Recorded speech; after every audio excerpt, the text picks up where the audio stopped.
Right, I'm Amin Shaw. Welcome to Say What I Mean. And I want to talk to y'all about Nollywood real quick. I have taken an interest to Nollywood movies for whatever reason. I don't know. I know some people laugh at Nollywood because of how bad some of the graphics are. And granted, some of the graphics are really bad because a lot of these films is not working with a high level budget.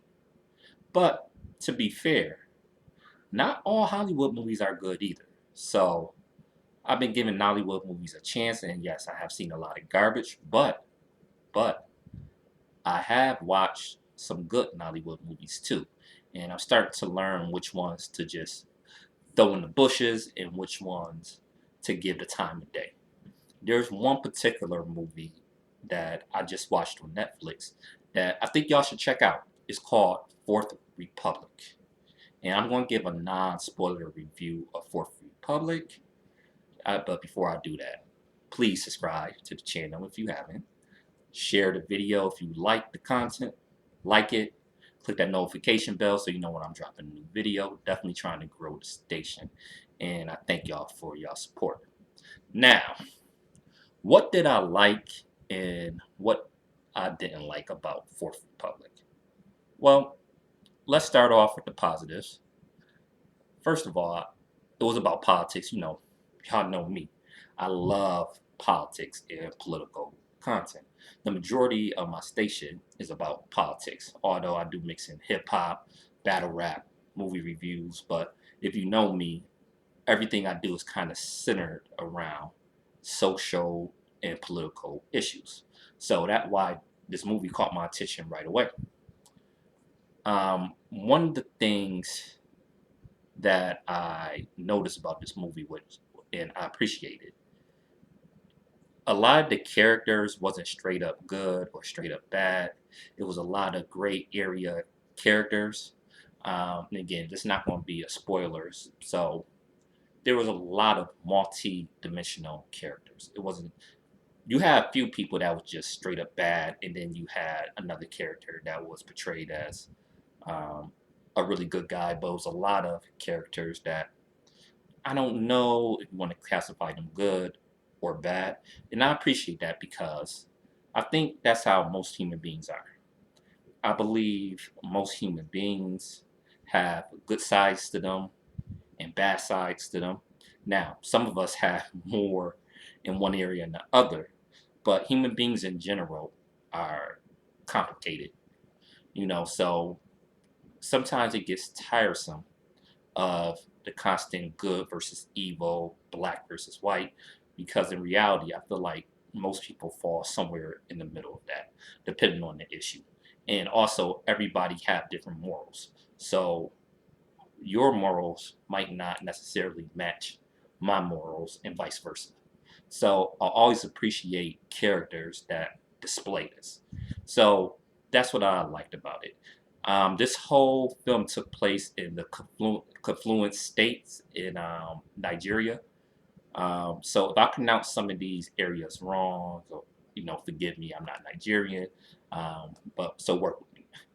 I guess the confluent states is in the area, I think it's Kuji area in Nigeria, and the whole film is based about this local election.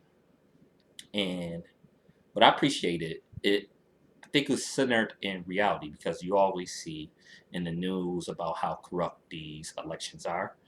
Um, a few years ago was only in other countries, like you see it all the time in South America, in Africa, all in the Middle East. All these corrupt elections, and it was always some type of controversies.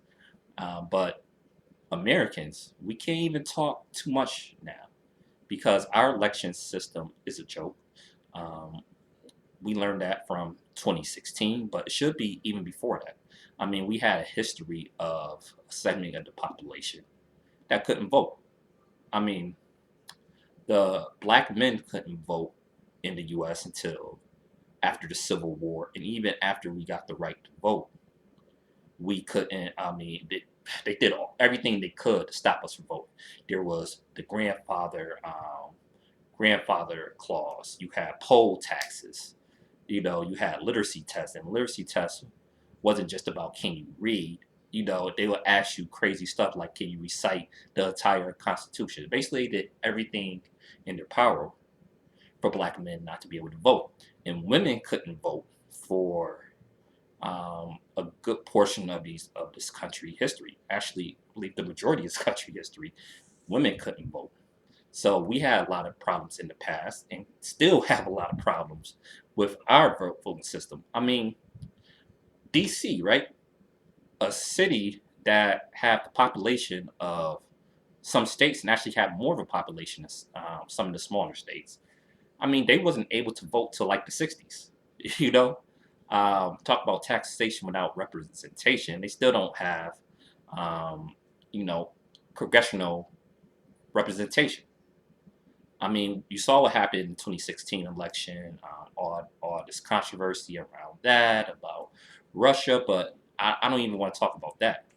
The Supreme Court overturned a section of the Voting Rights Act, Section 4 of the Voting Rights Act, would basically certain states actually have federal oversight in the way they conducted voting.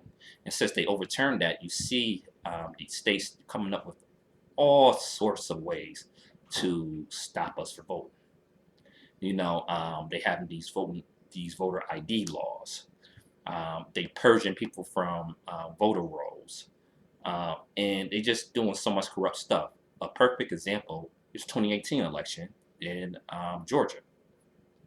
Stacey Abrams probably should be governor of Georgia right now, but they was messing with machines in the Atlanta area, high concentration of Democratic voters wherever that was. There was a lot of problems taking away voter machines, closing polling locations, long lines, and the person she was running against was the Secretary of State of Georgia, who controlled the election. So my whole point in bringing all that up is we we tend to look at other countries as backwards, but um, we have to get our house in order as well. Now, not to say that America, aspects of life in America is not better than some other countries, because I do believe it is. But, we have a lot of stuff that we have to work on. And it's definitely not perfect here. And there is some correlation to between what we're going through with some of these other countries, what they're going through.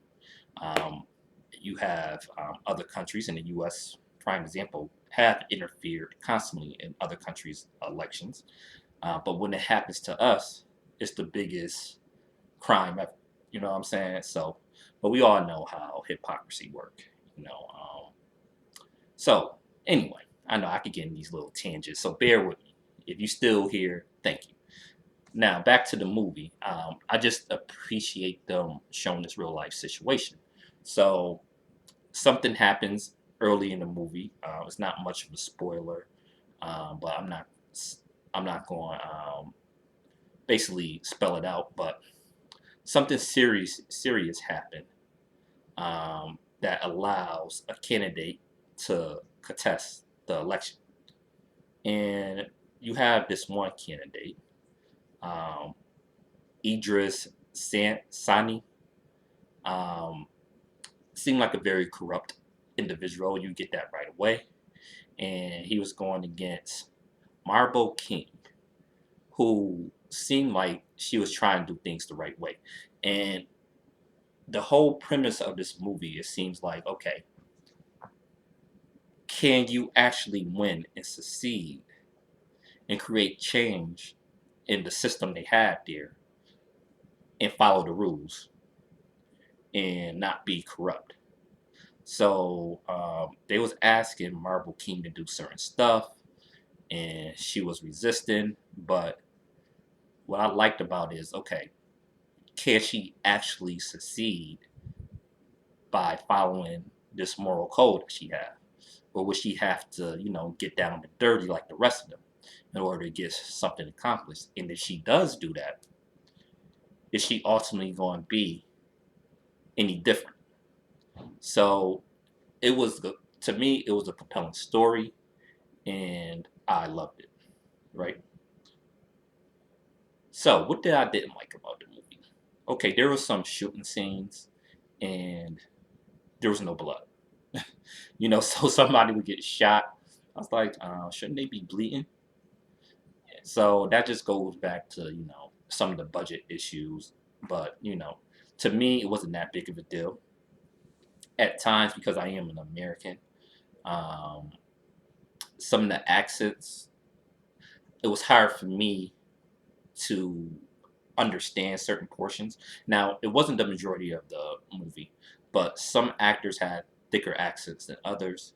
And like you could still understand what they were saying, but sometimes you had to really, really pay attention to it if you're not used to hearing, um, people from Nigeria talk. So, but that didn't ruin the movie for me at all. Um, I thought the movie could have been edited a little better. There were portions of the movie where I thought was kind of dead space and could have been chopped out. So I definitely think the movie could have been about 20-25 minutes shorter. It's about a 2 hour movie.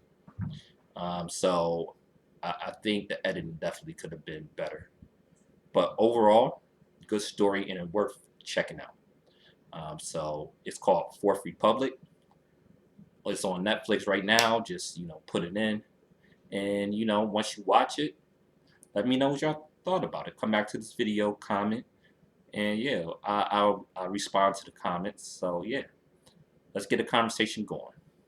Once again, don't forget to subscribe, like the video, spread the word, click that notification bell, and thank y'all for your support. Amin Shah, signing off and say what I mean. Peace.